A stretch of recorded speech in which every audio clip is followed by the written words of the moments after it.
Il est 8h18 sur Europe 1, c'est l'heure de l'interview politique. Ce matin, Maxime, vous recevez Jean-Vincent Placé, président du groupe Europe Écologie Les Verts au Sénat. Bonjour Jean-Vincent Placé.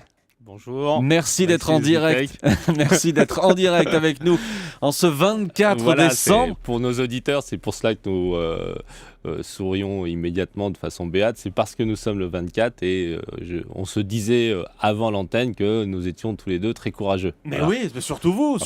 Attendez, la justice, on va commencer par là, Jean-Vincent Placé. La justice a décidé de suspendre hier une partie des autorisations pour le projet de Center Parcs à Roibon dans l'Isère. Est-ce que vous applaudissez ? C'est pas la décision de la justice en tant que telle. Ce dont je me réjouis, c'est qu'effectivement, ce projet ait un peu de plomb dans l'aile, si j'ose dire, même si c'est pas une expression par définition très écolo, le plomb dans l'aile. Et parce que ce sont pas des bons projets. Ce sont des projets qui sont très nuisibles à l'environnement, à la nature. Essayer de remonter encore presque en 2015 des grands projets de ce type-là, à vocation, tourisme de masse, végétation luxuriante, grande station balnéaire avec les toboggans et tout. Enfin, très sincèrement, on se demande si on n'est quand même pas dans un autre monde. Et au-delà de la question stricto sensu environnementale, et puis peut-être aussi d'essayer de privilégier une autre forme de tourisme durable, peut-être un peu plus culturel, un peu plus tourné vers l'apprentissage de la nature et puis du tourisme solidaire, eh bien c'est le modèle économique aussi, parce que je me permets de vous dire que ce modèle économique est aussi complètement plombé. C'est d'ailleurs aussi pour ça qu'il y a une... Quel modèle économique ? Il faut quand même voir comment c'est monté. Hein. C'est pas un investisseur privé que moi je trouverais pour le coup sympathique s'il prenait un risque en ayant un emprunt, une société, et puis qui essaierait de louer en se disant bah voilà, je vais essayer de faire de l'argent en convaincant. Moi je suis pour l'économie mixte, donc aussi pour l'économie de marché. J'ai pas de problème par rapport à ça. Non, le modèle économique, c'est un modèle de défiscalisation massive qu'on propose à des futurs propriétaires des fameux bungalows, dont la fameuse société Pierre et Vacances, hein, je suis désolé peut-être de ne pas lui faire de la pub, mais enfin c'est comme ça, c'est la vie, eh bien essaye ensuite de louer directement et donc fait l'exploitant. Donc ils prennent ils sont appuyés sur la défiscalisation. Est-ce que franchement, vu l'état du budget de l'État, on a vraiment besoin aides fiscales qui, d'après de vous, mesures financent ce projet ? Ensuite, qu'est-ce qui se passe ? C'est très cher en réalité, à des prix faramineux pour celles et ceux qui arrivent. Et puis aussi, à la fin, il y a une petite relation avec les propriétaires défiscalisés où au fur et à mesure, on baisse le loyer. Donc, mais vous voyez, c'est le mauvais capitalisme. Voilà. Dont vous ne parlez pas. Ce sont les 700 emplois qui seraient en jeu ? Oui, j'ai entendu ça. Donc, vous ne pouvez pas dire oui en les balayant d'un revers de main. Non, je ne les balaye pas du tout. Je demande comment ils sont financés. Et c'est là le débat des fiscalisations et modèle économique. Bon, certains amis écolos disent oui, c'est 250 000 € l'emploi. Bon, moi, j'ai arrivé à 150 000, disons. Enfin, quand même, je ne sais pas si vous en rendez très bien compte aujourd'hui, pour des emplois dont la plupart sont d'ailleurs à temps partiel et à des très faibles revenus mensuels, c'est vraiment le modèle économique du passé, le projet du passé.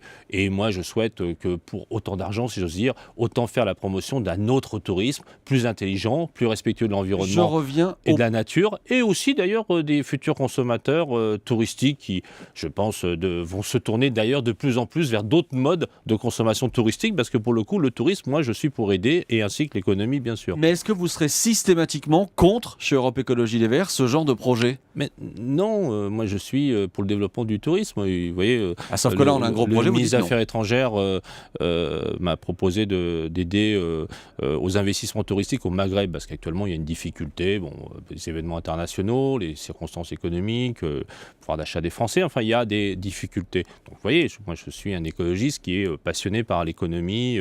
J'étais d'ailleurs hier avec mon ami Jean-Louis Borloo pour parler de l'énergie en Afrique, toujours tourné vers l'économie. Donc l'économie, l'emploi, c'est un sujet qui m'intéresse. Le tourisme en France, ce qu'il faut faire, c'est développer l'offre touristique de façon intelligente, à l'international bien sûr, même pour les centres d'affaires dans les métropoles, et faire en sorte qu'on fasse cela. Moi, je suis d'origine du Calvados, j'y serai ce soir pour Noël, justement, dont nous parlions au début de l'émission. Eh bien, il y a un potentiel de tourisme vert, de tourisme rural, d'intérêt pour la campagne, la nature, l'apprentissage, l'éducation de l'environnement. Ça me paraît beaucoup plus intéressant qu'aller batifoler dans des grandes serres surchauffées, de végétation dite luxuriante. Vous savez quoi, je vais faire une mauvaise plaisanterie de matin de Noël, avec malheureusement le dérèglement climatique, ça va arriver suffisamment assez vite, le réchauffement, pour pas qu'on ait besoin de mettre autant d'argent inutile dans des projets également inutiles. Derrière ce débat, est-ce que le risque, ça n'est pas d'avoir une France complètement figée, une France où on ne pourrait plus construire ce genre d'équipement touristique,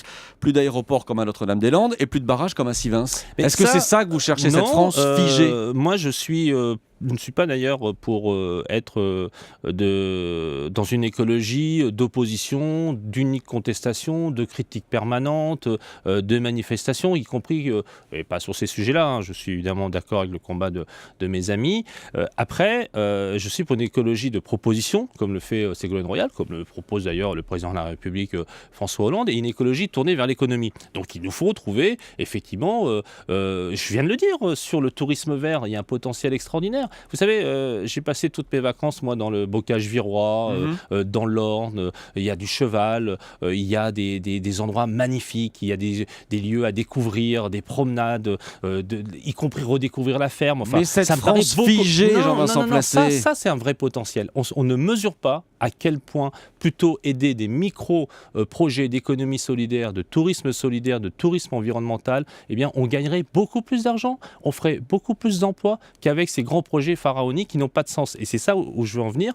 Je souhaite vraiment qu'on ait tout à la fois une vision, non pas des petits projets, mais des projets innovants, à financer d'ailleurs de façon innovante. C'est le rôle de la BPI, la Banque publique d'investissement, et c'est aussi le rôle des pouvoirs publics aujourd'hui de faire en sorte que cette myriade d'emplois se développe. C'est l'économie du tourisme, 10% du PIB, c'est aussi l'économie sociale et solidaire, 10% des emplois en France. Je change de sujet. Manuel Valls a annoncé hier le renforcement du plan Vigipirate, entre 200 et 300 soldats supplémentaires. Ça fait suite évidemment aux événements de Nantes, de Dijon, de Jouer-les-Tours. Est-ce que vous considérez que la réponse du gouvernement est à la hauteur ?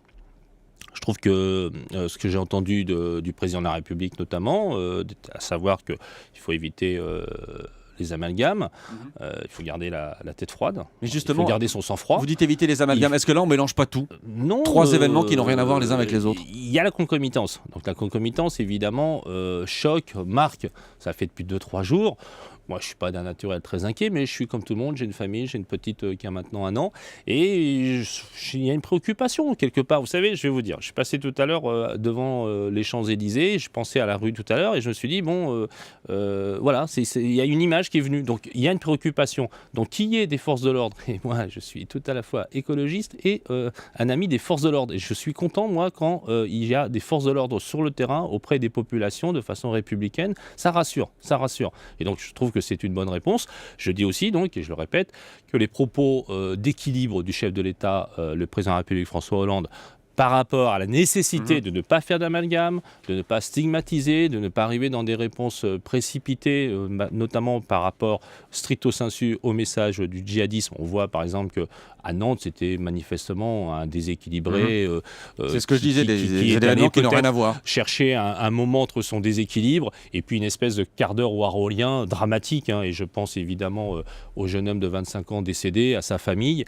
Et je crois que d'une part, au niveau des responsables politiques, on doit faire preuve de responsabilité, on doit être dans la compassion vis-à-vis des victimes et aussi dans la fermeté par rapport à la situation. Merci beaucoup, merci Jean-Vincent Placé, merci d'être venu ce matin en direct sur Europe 1, merci à vous.